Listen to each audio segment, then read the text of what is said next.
Gavumenti eyolekedde okufiirwa obuwumbi bw'ensimbi singa tesitukiramu n'erondoola obuwumbi bwa ssente bwe yaweereza okukola emirimu egy'okuvumbula eddagala erigema enkwa ezitta ente.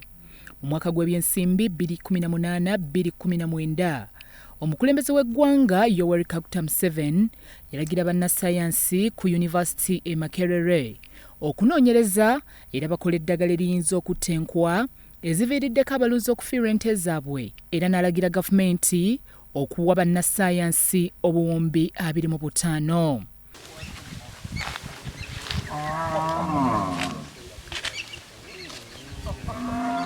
Omwaka gw'ebyensimbi 2020-2021, bannassaayansi bano baafuna obuwumbi 5 ku ezo 25 ne batandika omulimu pulezidenti gwe yali abalagidde ogw'okuvumbula eddagala erigema enkuwa mu nte, era nga yiika 3 ez'abaweebwa batandise okukolerako emirimu. Okukiteeka ku mutindo ne ku mulembe ogwa waggulu, naye ebyo byonna bizingamye olw'okuba okutuusa olwaleero essente z'omwaka guno tetuzifunanga.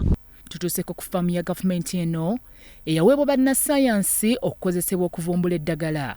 Tusanze ekiyumba ekyazimbibwa okuteekamu omuddo gw'ente kyaggala, ente 100 zitawaanyizibwa enkwa, nga bagala pulezidenti yeddiza obuvunaanyizibwa obw'okuweereza ssente butereevu nga teziyise mu minisitule ya ssaayansi. Yaziteekayo mu minisitule ya ssaayansi, naye tetumanyi lwaki essente zino okutuusa kati tuli mu kwota ya 3 tetunnaba kuzifuna. Profesa Margaret Kahwa ayongedde okunnyonnyola ku mbeera eno. Twadda mu minisitule ya ssaayansi. Minisitule ya ssaayansi yagamba nti ye tasobola kuteeka ssente za gavumenti ku project account.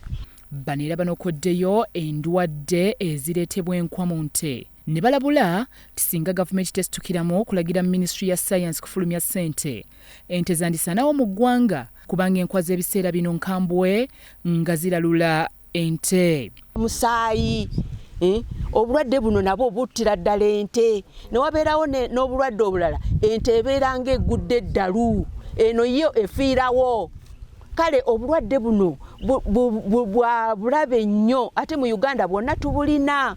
Kale enkwa zitta ente enzungu, ne zitta ente eza kuroosi, ate ne zitta n'ente ezaffe eza bulijjo, okuva ku buyana okutuukira ddala ku nkulu. Kale mu Uganda singa tetukola ku nkwa. Ekitundu kino eky'Engoma Farm mwe basangibwa kitawaanyizibwa nnyo ekyeya, nga mu biseera bino ebyagatonnya abalunzi bayinza obutasigaza nte, anti amazzi agalina okusikibwa okuva ku mugga Kafu tegasikibwanga olwa ssente obutabaawo. Abantu zifa ate kati tugenda mu kyeya, ente zifa ziri eyo, abantu bali eyo mu kukaaba amaziga, ente zaffe zifa. Byakyambadde Rollins, Salt TV, Omunnyo.